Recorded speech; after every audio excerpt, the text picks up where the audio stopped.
What if everything you thought Genesis 1 to 3 was about wasn't the point at all? Readers of the Bible often debate the opening chapters of Genesis. Creation timelines, the historicity of Adam and Eve, the fall, the curse, creationism versus evolution. But according to my guest, Dr. John Walton, we've been asking the wrong questions. In his new book, New Explorations in the Lost World of Genesis, Dr. Walton gives a major update to his groundbreaking work, giving new clarity on what these chapters meant to their original audience and what they should mean for us today. In this interview, we'll explore the cultural context behind the opening chapters of Genesis, the surprising role of order in creation, why Eden might be in the divine realm, and how rethinking the fall can transform your understanding of sin, salvation, and even science. This is a conversation you don't want to miss.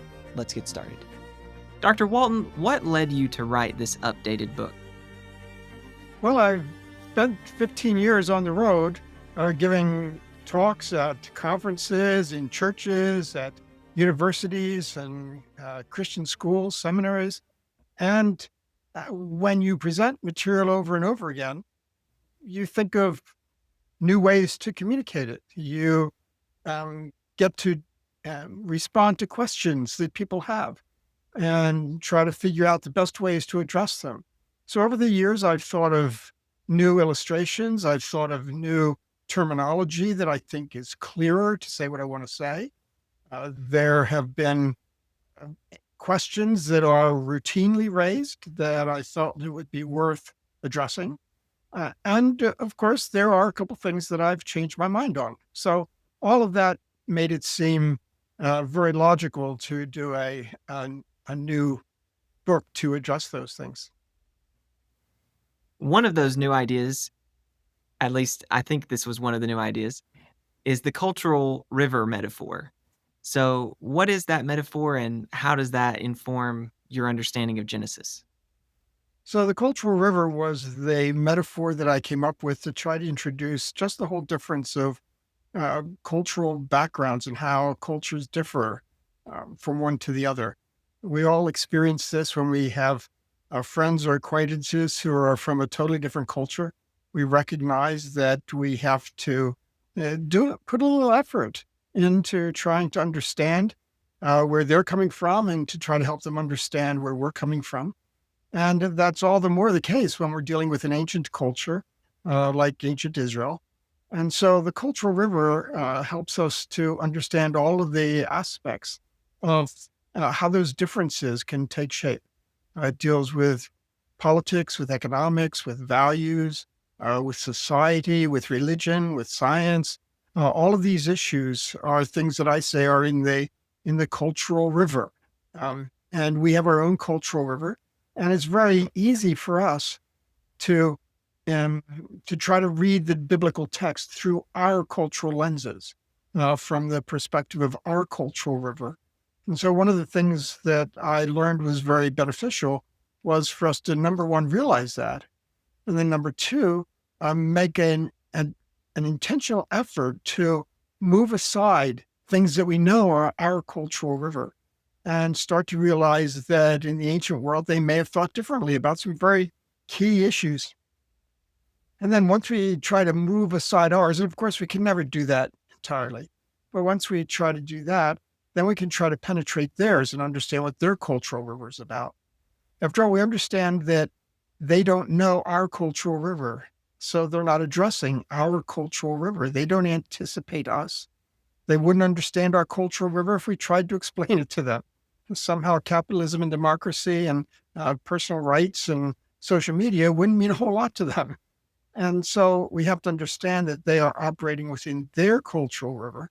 And that means that if we're going to track with those authors who have the authority of God vested in them, we need to try to understand that message in the context of their cultural river. This is an important part of your methodology, trying to get into their cultural river. In the book, you also speak of the role that an important distinction makes in your methodology, and that distinction is between reference and affirmation. So what is this distinction supposed to be? And if you could give an example or two Sure. of how this would apply, that'd probably be helpful for my viewers. Yeah, it's a really important methodological point. When theologians have put together doctrinal statements about Scripture, and even those most conservative statements that value a term like inerrancy, they'll say that the Bible is inerrant in all that it affirms. And that suggests that there are some things you might find that it doesn't affirm. And at the very least, that involves things like Satan talking. Okay, that we don't take that as kind of truth. But even things like Job's friends, we know that Job's friends are in there to be wrong. And therefore, we know that whatever Job's friends are saying, there may be some truth to it, but those don't stand as affirmations of Scripture. So that tells us there are some things that are not affirmations. And the word I have for that is called reference. That is, you are referring to something, referring to a speech that someone made, like Job's friends or like Satan. But it also could be referring to cultural aspects of how they think. So if they talk about a solid sky, that wouldn't be affirmation. Now all believers have to adopt the view of solid sky. That's a reference to how people were thinking then. And the message of Scripture is not giving an affirmation of that cosmic geography. And so in that sense, we know that there are other aspects that are reference that we wouldn't call affirmations. And even if we only know of one or two of those, and there are many more, but if we only know of one or two, that warns us that we have to be careful to differentiate between them when we're interpreting, because it would be a mistake then to take something as an affirmation if it was only a reference.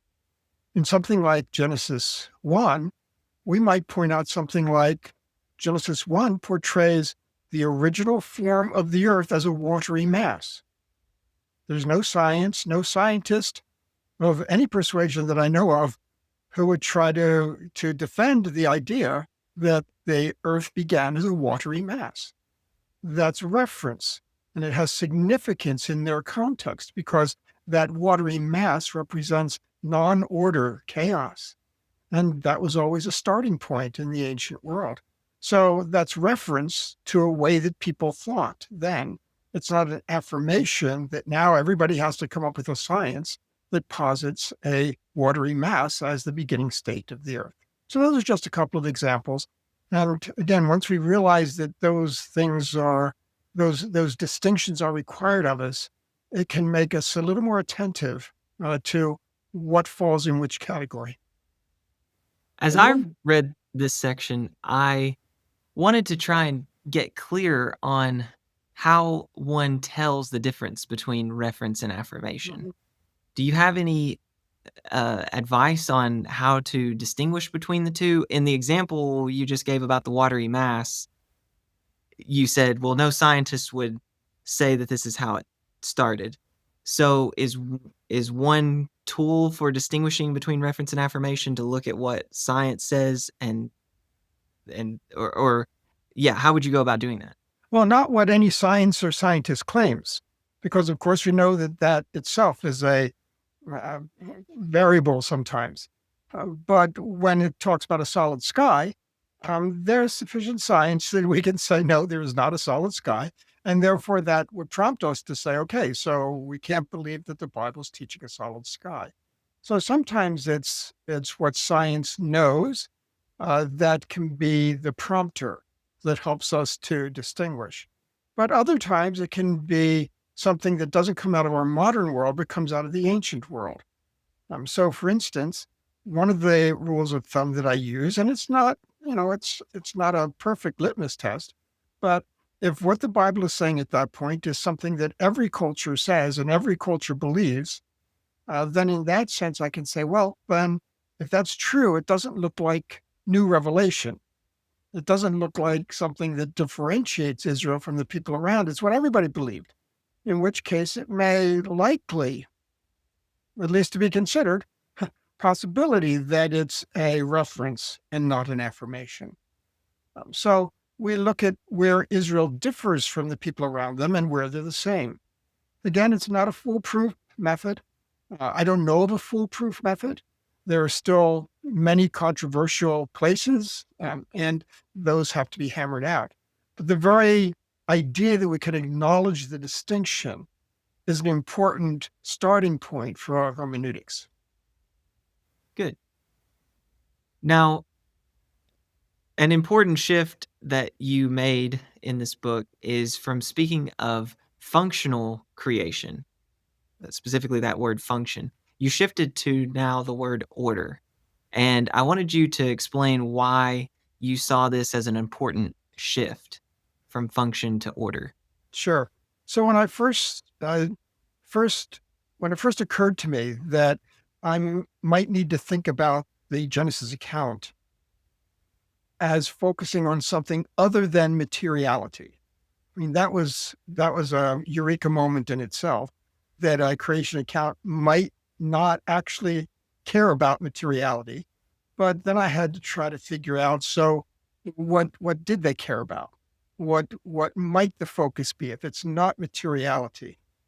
And I did a lot of thinking about it. And at that point, this was the late 90s. At that point, the only alternative that I could make any sense of was the word function. And so that's what I went with and tried to describe that. I talked about function as pertaining to having a role and a purpose in an ordered system. What I found over those first couple of years when the book came out was that that term function was very confusing to people. There were people who had trouble understanding it. I'm not just talking about lay people, I'm talking about scholars. It showed up in the critical reviews, things of that sort. And it was clear that people either didn't understand it at all or they misunderstood it and thought I was saying something that I was not. So that kept me on the hunt for something better. Was there another better descriptive term? And it was really some years before I landed on it. And it was kind of there all the time, staring me in the face, because I talked about an ordered system. And so it was the term order. And that made a whole lot more sense. It was much easier to communicate the ideas. It was much less misunderstood. And so as I tried it out with various groups, as I spoke and as I wrote, it seemed to do a lot better job. I also found that it was much easier to find statements of that sort in the ancient Near Eastern material. And so the support from the ancient Near East became stronger when I landed on kind of configuring it that way with that term. And once I landed on the concept of order, then that gave birth to what I call the order spectrum. The order spectrum suggests that we shouldn't think about the world in a dichotomy. We often think, well, good and evil, and we kind of pit them against each other. We view those as moral terms, and we try to assess things in those moral terms, which comes to problems when we think about earthquakes and tornadoes and how does good and evil work in all of that, and those kinds of questions. This alternative, the order spectrum, suggests that we have to think in three categories, not just two, and that those categories don't have to do with morality, they have to do with order. And so I talk about non-order, which some people call chaos. I kind of stay away from chaos because when we use the word, there often is the sense that there's something evil driving it. And this category, this non-order, is not something that's evil. It's just something that's not ordered yet. It's like the boxes piled against the wall when you just moved in and you haven't unpacked them yet. They're not evil. There's no order yet. And so you've got non-order. Then you have order, which has to be created, which has to be sustained. Non-order is the default. So order has to be sustained. And in the ancient world, creation was an order-bringing activity. And then the third category, and this is sometimes confusing too, so it's important to get it straight. The third category is disorder. Non-order does not assume any order. Disorder works against order. And so I know it can be confusing, but there are three categories all told. And so that's the order spectrum. I've come to believe that order was the highest value in the ancient world. And it was the constant topic of discussion, whether we're talking about the cosmos or society or city life or wisdom or any of the things that were important to them. Order was the high view. Kings were supposed to establish order and maintain order. We know they didn't always, but that's what their role was supposed to do. And their literature talks about it. So we understand that order, things that we call law, they didn't think of law quite the same way as we do, but it still was bringing about order in society. So that's the order spectrum. And that word, I think, fits very much more neatly into the creation account, both in terms of what Genesis has to say and in terms of what's seen in the ancient Near Eastern world. Now, with order on the table as playing this major role in what is going on in Genesis, you for much of your book, you look at various aspects of those early chapters of Genesis through that, or at least with that emphasis on order in mind.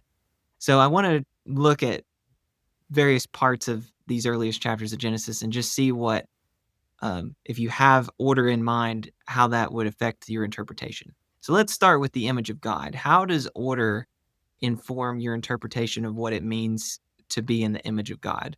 Well, it actually helps us out quite a bit. As you're well aware, and your readers as well, your listeners, it's been a common controversy. What's the nature of the image of God? And people have thought that somehow it was physical, how one looked. Some have thought it's more psychological, how we think. Some people think about capacities like self-consciousness and awareness of God and things of that sort. Other people have thought of it as somehow more of the essence. And so we have all kinds of different theories. Once we have order on the table as our point of discussion, we can see how that fits in very nicely. God is an order bringer. That's his role in creation. Not that he doesn't do other things, but in creation, he's an order bringer.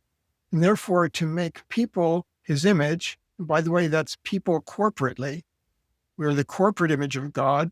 I would say that rather than to say each one of us individually is the image of God. It's humanity that's the image of God. And he brings that up in this context of order, and then he explicitly tells them to subject and rule.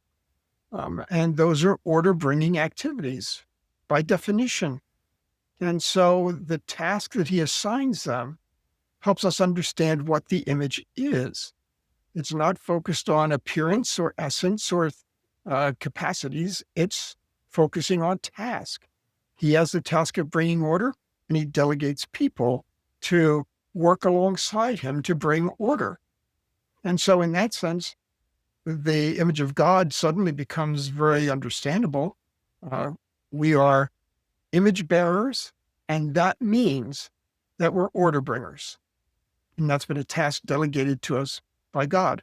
And if we don't do it, then it devolves to non-order. Again, non-order is the default. Order is not default. Non-order is default.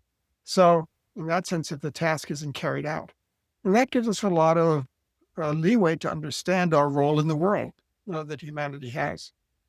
It's also a term, by the way, that implies a relationship. If we're supposed to be working alongside him, doing the work that he does, that involves the implication of a relationship. And so those are the aspects of image of God. The idea that Jesus is the ultimate image of God, well, that's because he's the ultimate image bearer and the ultimate order bringer. Through him, all things cohere.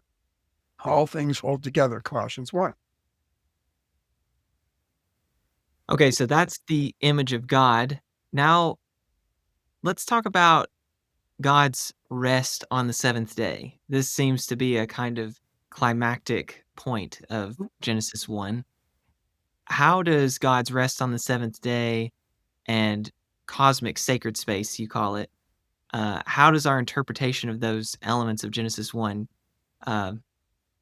change if we have order in mind? Well, once we understand the underlying concept of the order spectrum in kind of all of the conversation, then it helps us to start recognizing the nature of some of the terminology. So we start with just the idea that when God keeps saying it's good, it's good, it's good, the term good is in the order spectrum. It's not in the moral spectrum. It's not in the architectural design spectrum. It's not in the terraforming spectrum. It's in the order spectrum. That is, that it's now ordered. It operates the way that he wants it to. So terminology can be understood as belonging in this spectrum, instead of others that we might be more inclined in our cultural river to attach to it. And rest is another one of those terms. We understand that rest is in the order spectrum just by the way it's used through Scripture. The idea that God tells Israel he's going to give them rest from his enemies all around. That's not leisure time. That's not relaxation. That's not naps. That's stability and security, and that's order. He's going to bring them order so that they're not being invaded and destroyed.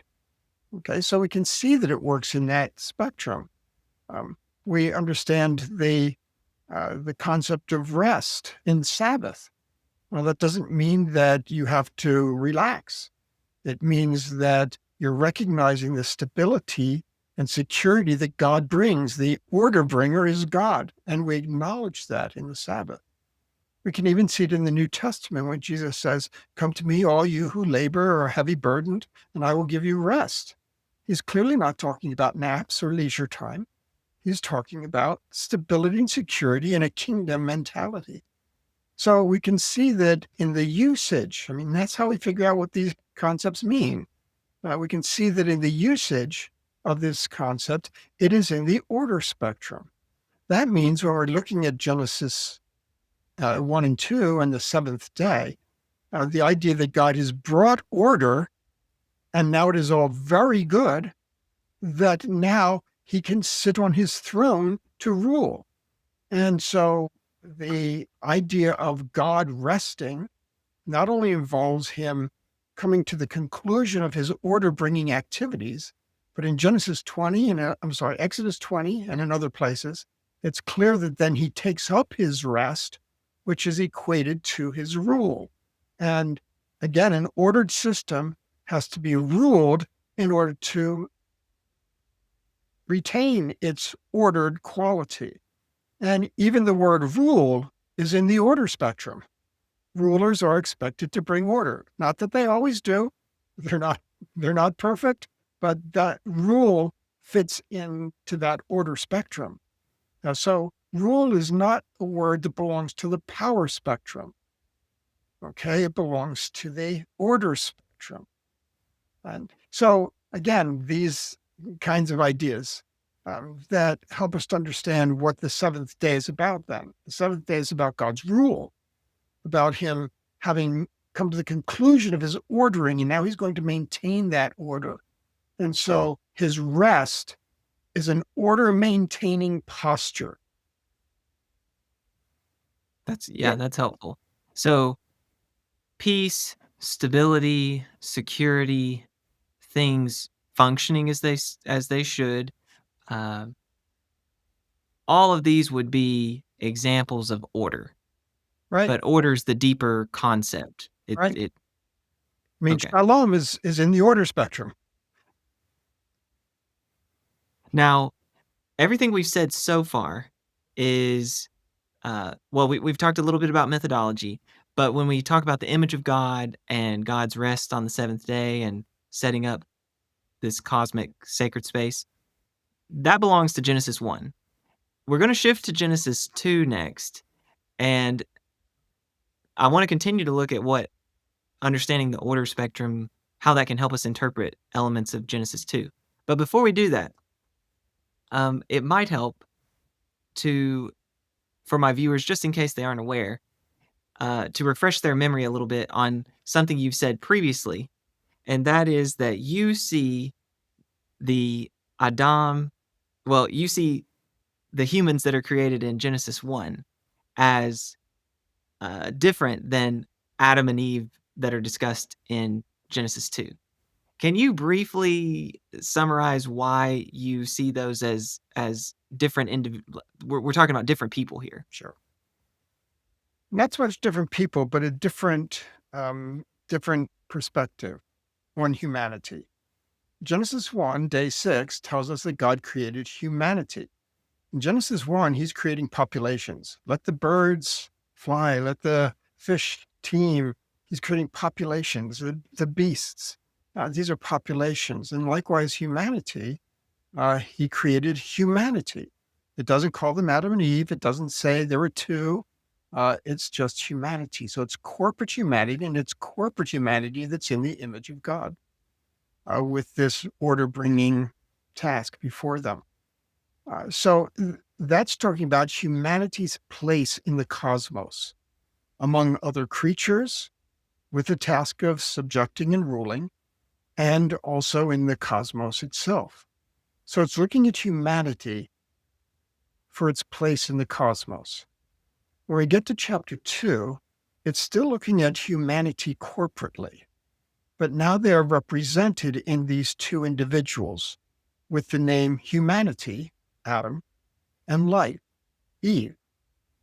And again, they are all of humanity, just as Genesis 1 was all of humanity. But now it's going to talk about not where they fit into the cosmos, chapter 1, but rather how they now are going to be bringing order in the terrestrial world. So we've moved from cosmic realm to terrestrial realm, and the people now carrying out their order-bringing activities in the terrestrial realm. But it's still talking about humanity as a whole. So it's not shifted from nameless to named. It's not shifted from many to two. It's shifted from humanity in one perspective to humanity in another perspective. Does that make sense? Yes, that makes sense. And one other thing that you've continued in this revised book, you continue to endorse this. You see Adam and Eve as archetypes. Can you just explain what you mean by that term? Well, that's the term I use to describe what I just tried to explain. Okay, That is that they're representative of humanity right. as a And whole. it goes beyond representation. The archetype actually says they are all of us. We are them. They are us. What they do, we do. What they are, we are. It's not trying to set up them and us, then and now, before and after. We're not supposed to ask, how come they did this and I get stuck with the consequences? That's a them and us thinking. As archetypes, we're supposed to say, that's me. That's not just me, that's us. So this is describing humanity. Just as God created all of humanity, Genesis 1, so all of humanity is carrying out what's going on in Genesis 2 and 3. Very good. Yeah, that's super helpful. Okay, now I'm going to come back to Adam and Eve and the garden in a broader way in a moment. But let me just take the story for what it is as it is in Genesis 2. This tree of life is mentioned. The tree of the knowledge of good and evil. Let me get it straight. The tree of the knowledge of good and evil is mentioned.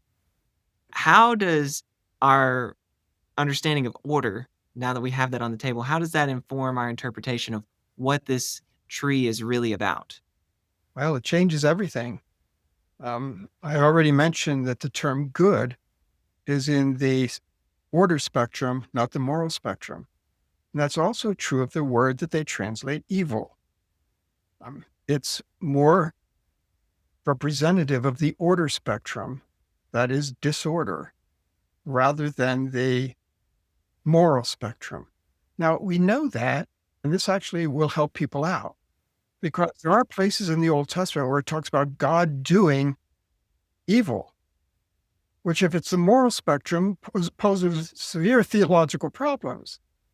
But if it's in the order spectrum, we can understand that God sometimes disrupts the order that people try to bring for themselves. Okay, after all, the people of the flood thought they were bringing order, but it was only violence by violence. And God disrupted their order. And so in that sense, God can do that Hebrew word. And I'm translating it evil doesn't help us, because when we hear evil, we think moral spectrum. Okay, so once we recognize that the tree here represents the knowledge of order and disorder, what brings order, what brings disorder? After all, if they are supposed to be order bringers, that's information that is helpful, necessary. But remember that right now they're working as apprentices. They don't have full control or full command. They're working as apprentices to God. And therefore, they don't yet have that knowledge. And they're not supposed to have it of their own. People are not supposed to have all they need on their own. We're supposed to be dependent on God. But they wanted to be autonomous, and therefore the tree was a great temptation to them, because the tree had these properties, in a sense, to give them this discernment between order and disorder. It's logical that they would want it. It's logical they would ask, how come we didn't get this from the start? But as we know with any apprenticeship, there's a learning curve, and that has to be taken seriously. So in this interpretation, this is not like one of the traditional interpretations, and of course there are many. It's not like one of the traditional interpretations that said the tree and the fruit had no particular properties at all. It was just a test. God could have said, don't swim in the pond. He could have said, anything. Don't pick the flowers. But it's not just a test. This is a true quality that they are seeking and that they gain. They are now like God. That's what 322 tells us. What does it mean to be like God? Well, it doesn't mean omnipotent and omniscient. They are like God, knowing good and evil. That is, what's discerning, what's order and disorder. And so the order spectrum helps us to understand what's going on here as this vignette unfolds. What about the serpent? How does our understanding of order change our interpretation of the serpent? Well, so in the ancient world, we have a category of critters that are known as chaos creatures. That is, they are creatures of non-order. Leviathan is one of them, we know from the Bible. The ancient Near Eastern texts are full of chaos creatures. And chaos creatures, again, are not inherently evil. They're not wicked. They're not moral creatures, any more than a tornado or an earthquake is moral. It's rather they represent non-order. And that means that they're wild cards. And that means when they bring non-order, it can result in disorder. Again, think of an earthquake. It's not moral. It doesn't make any choices. It just does what it does. But the result for us can be serious disorder consequences when our buildings collapse and when people are killed. So the serpent is a chaos creature. That's how an ancient Israelite audience would have understood it. A chaos creature who brings chaos thoughts. Okay, not bound to order, but non-order. And in that sense, he raises questions. Oh, uncomfortable questions. Questions that make me think and wonder. And that's what he does. You'll notice he never says, you need to eat that fruit. You should disobey God. He doesn't say that. He just raises questions. The non-order can do that. I've taught some sixth grade Sunday school classes where that happens. Anyway. Yeah, for real. So the serpent fits in as a chaos creature. And in Genesis 3:15, that chaos creature is set up against humanity, which now has chosen to bring order on its own. And they have to do continuous battle, generation after generation, with the chaos creature. Because they wanted it. They wanted to do order on their own. And so instead of like the Babylonian accounts where the gods do battle with chaos creatures in order to create, here God says, you've got the chaos creature to do battle with. And that's what 315 talks about. This brings us to what has traditionally been called the fall, followed by the curse as a result of the fall. How does order, in framing these questions, I tried to pick out what were the main elements from these early chapters of Genesis and just see how does order change the way we think about it. So how does order help you interpret what's really going on in the fall and in these curses? Well, the first thing to do is to pay attention to the language. Of course, it's never called the fall. Not in the Old Testament, not in the New Testament. That's our terminology. When we think in terms of a theology that has a pristine perfection as the starting point. And the text doesn't present it that way. But that's why we talk about a fall, because fall pertains to a fall from grace. For that to make sense, you have to understand a kind of context of grace that was the original pristine condition. Of course, Genesis doesn't present it that way, and I don't think the New Testament does either. So we shouldn't be calling it the fall. That imposes a cultural river, a theological cultural river on the text that is not in the text. And of course, we shouldn't call it the curse. The serpent is cursed, the ground is cursed, people are not. And so this idea that somehow there's been a curse placed on people is just not reflecting what the text actually says. So when we think about the text in light of the order spectrum, they've taken order for themselves. They've decided they want to do it themselves, by themselves, for themselves, with their benefits in mind. Thanks a lot, God, but we got this, and God gives it to them. Now, in that sense, what's happened when they ate the fruit, okay, we often think of this as a command, and it'd be easy to think of it that way, and long has been thought that way. But think about the very slight nuanced difference between a command and a warning. When we tell a child, don't touch the hot stove, we use an imperative form, and we've, in effect, commanded them not to. But the speech act is a warning.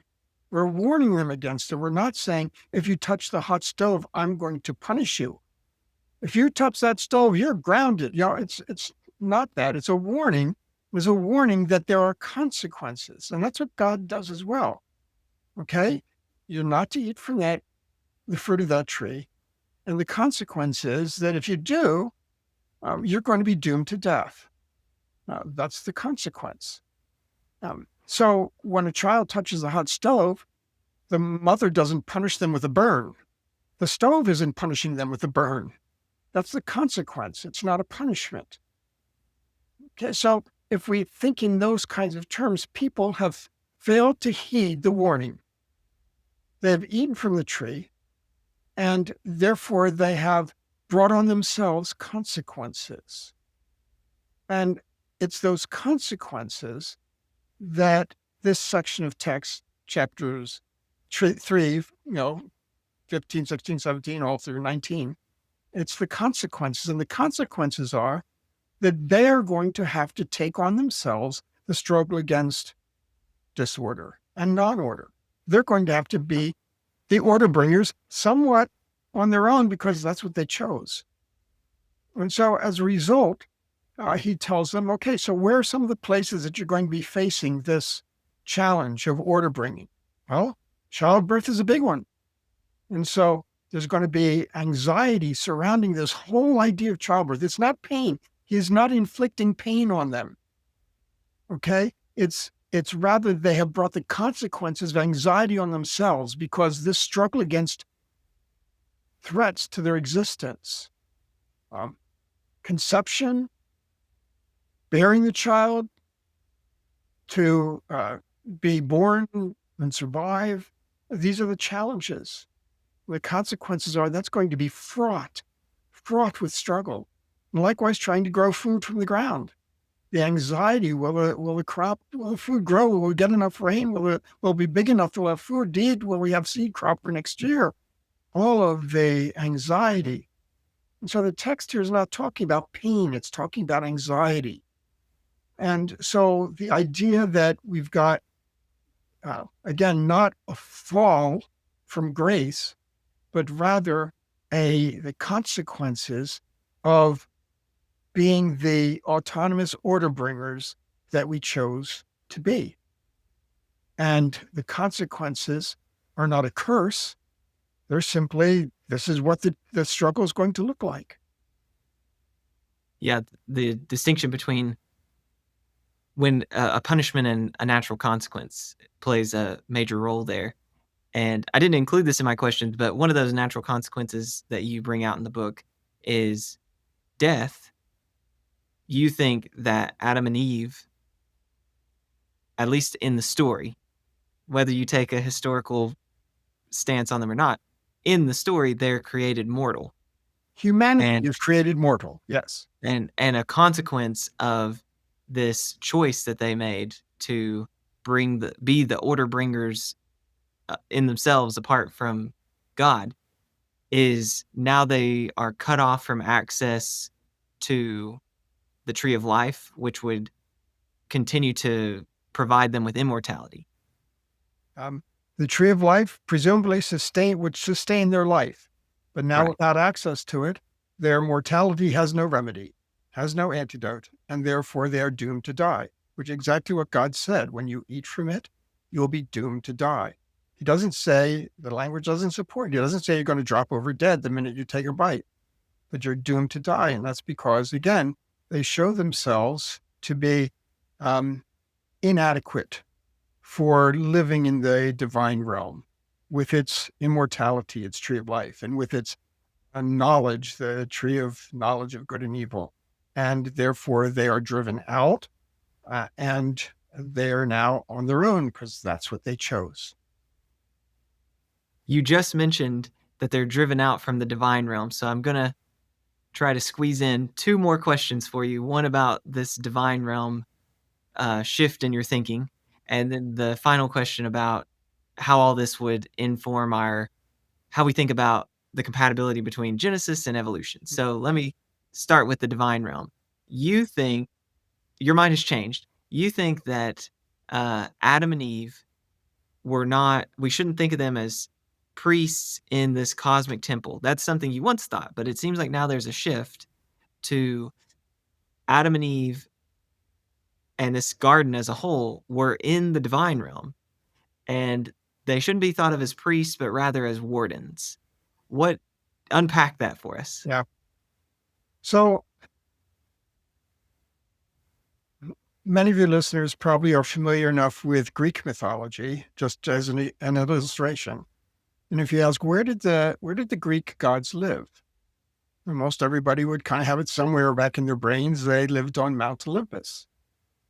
Okay, so let's think about that for a moment. Mount Olympus is therefore considered the divine realm. Yet at the same time, it's in the terrestrial world. They saw Mount Olympus. They could try to climb Mount Olympus. They probably wouldn't have tried, but there it is. But they believed the gods dwelt in an inaccessible place in the terrestrial realm. And that's Greek mythology. And of course, that's a different time, a different cultural river. But in the ancient Near East, it was pretty much the same. They also believed that the divine abode was in the terrestrial world.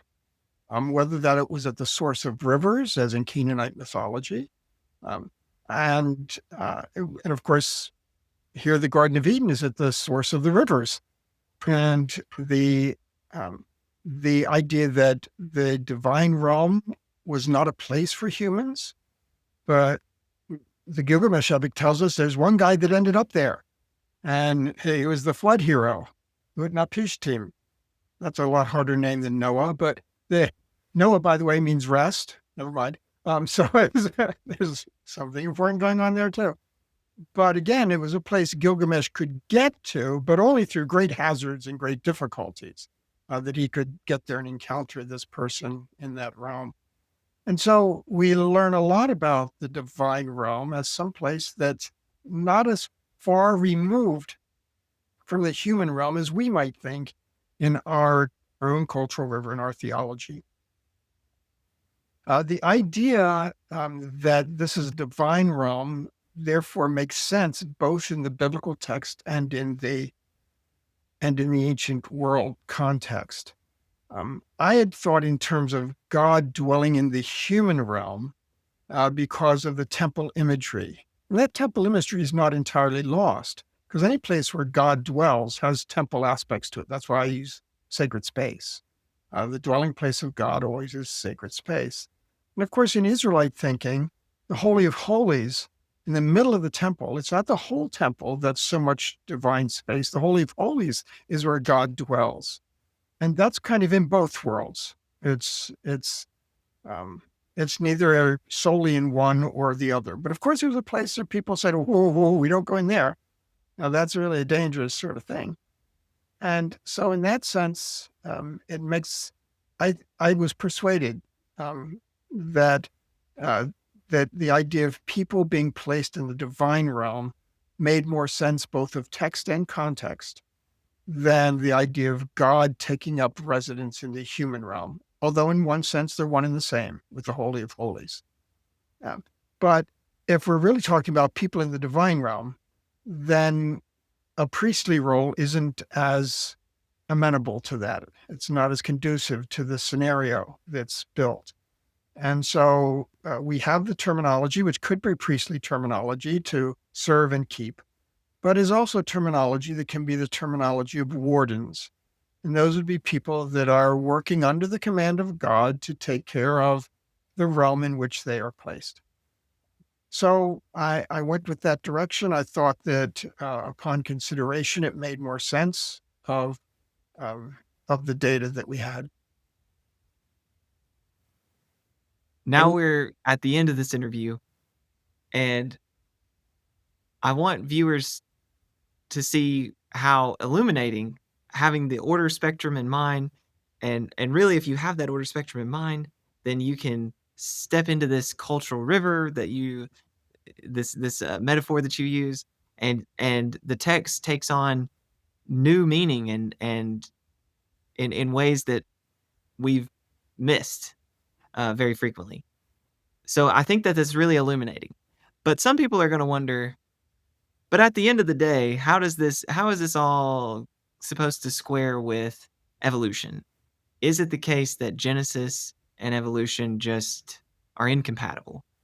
You think they're compatible. Can you explain why? Sure. Of course, first it goes back to what we've been saying all along and what I said in my earlier books as well. If Genesis 1 is not a material account of creation, then there is no material account of creation, and evolution is a material investigation. So that already puts them in different categories. People who take the Bible seriously, as I do, when they're confronted with scientific ideas, they're going to ask the question, is this something that the Bible contradicts? Is it something that the Bible says, no, that can't possibly be? Well, with evolution being a scientific endeavor, if we conclude that the Bible is not addressing science and not even addressing the material cosmos, then it's a lot easier to see that the two are not in conflict. Now, certainly it's true that there are people who adopt an evolutionary model, who use that against theists, Christians, who say evolution's all we need. That proves we don't need God and all that. I don't care what they say. The science, evolutionary science, can make no statements about that, about whether God's involved or not. It only says, here's what we see happening. Now, the way to distinguish that is where I talked about the difference between agency and mechanism. Now, the Bible is very interested in agency. That is, who is the agent of creation? Spoiler alert, it's God. Okay, so God's the agent of creation, the only agent of creation. And that is a biblical affirmation that we accept as biblical teaching. At the same time, we notice that the Bible doesn't really have anything to say about mechanism, how God did it. A process is long or short. We don't have mechanisms. And that makes sense. Mechanisms belong to the category that we call science. Of course, they didn't have any such word. But that was not something that they investigated, something that they could have investigated, something they were interested in. So the text is not making any claims about mechanisms. It's only making claims about agency. When we move over to the evolution side of the equation, evolution is making a lot of claims about mechanism. If the Bible's not making such claims about mechanism, then they can't be in conflict. Okay? You can't say, well, evolution says the mechanism is this evolutionary development when the Bible says it's not. The Bible doesn't talk about mechanisms. And likewise, science cannot identify agency, and they don't try to. Again, some scientists say this proves there is no agent or you don't need an agent, but that's those people's philosophy. Science cannot even address whether there is or not. Science has no comment to make about agency. So if the Bible is only making claims about agency and not about mechanism, and evolution is only making claims about mechanism and not agency, then that means that they're inherently compatible. Please hear me well. That doesn't mean evolution is correct. I haven't assessed the science. You would have to do that. But importantly, it says that you can't rule it out just because you take the Bible seriously. Okay? That's not the criteria by which you can say evolution is rubbish, and it's because the Bible offers a contradictory idea. No, it really doesn't, because it's only talking about agency, not mechanisms. So that means if you're going to evaluate evolution, you can't do it biblically. You have to do it scientifically. And that's fine. If you decide scientifically that evolution is not the best model, great. Right now, most scientists, a high majority of scientists, people of faith and people not, believe that it has the most explanatory power. Maybe that'll change next week. I don't know. But my job is not to evaluate the science. I'm not the guy to do that. My job is to evaluate, is the Bible making a contradictory claim that you couldn't possibly maintain if you embraced an evolutionary model? And again, the solution there is to say, the Bible, since it does not address mechanism, suggests that evolution could well be a mechanism that has God as its agent. Fine, problem solved. Now, again, people have other issues. They have questions about justice. They have questions about red in tooth and claw. They have questions about all of these almost uncountable ages where you just have death and predation. They have questions about people being created mortal, of death before the fall. All important questions. Okay, those are ancillary questions. The whole idea of agency and mechanism at least suggests that there is some compatibility here that really the Bible doesn't resolve.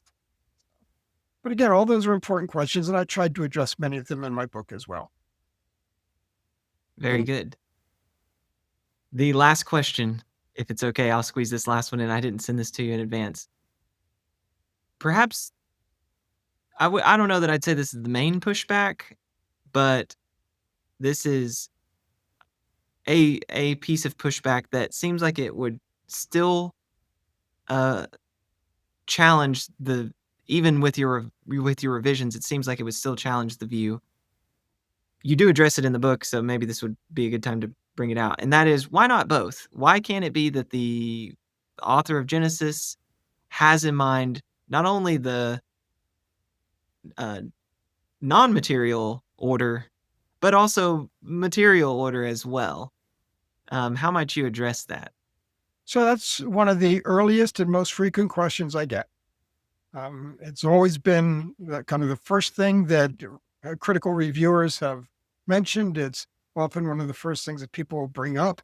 And therefore, I spent some major time on it in the book, explaining. And my basic answer is, well, it could be both, but you can't make assumptions. I've had to prove that its focus is order. And I feel like I've done due diligence there and offered the evidence. you would also have to offer the evidence that it is material in focus. Okay, you can't just say, well, we've always thought in material terms, or our culture of everything's in material terms, so that's a given, or that's a default. It's not a given or a default. You've got to demonstrate it. Okay, and so I go through the evidence. I would have no objection if it were both, but the evidence is not there. And that's what I go through in the book of talking about why we really do not have a material account here. And I talk about the idea, I talk about what would it look like if they had a material account. Well, we have some material statements in the Old Testament. God laid the foundations of the earth. That's material. God spread out the heavens. That's material. But we don't have material stories. We only have material one-offs, statements. Genesis 1 doesn't cover any terraforming. Where's the mountains and lakes and rivers and forests? It doesn't do it. And so it starts with non-order. It doesn't start with no matter. It starts with no order. And then it goes about bringing order. And many of the days, I demonstrate that the days characteristically reflect order bringing, not object making. So again, theoretically, it could be both, but you need the evidence. All right. Well, I greatly appreciate you taking the time to talk with me about the book, and I've enjoyed it very much. Thank you for your time. You're quite welcome. If you've made it this far, you're probably walking away with a whole new perspective on Genesis 1 to 3. Dr. Walton's insights into cosmic order, the image of God, and the fall are eye-opening. And they challenge so many assumptions that we bring to the text. There's a massive question that we didn't fully tackle in this video. Were Adam and Eve real historical people? If that question is still on your mind, you won't want to miss this conversation I hosted between Dr. William Lane Craig and Dr. Peter Enns. Click here to watch it now.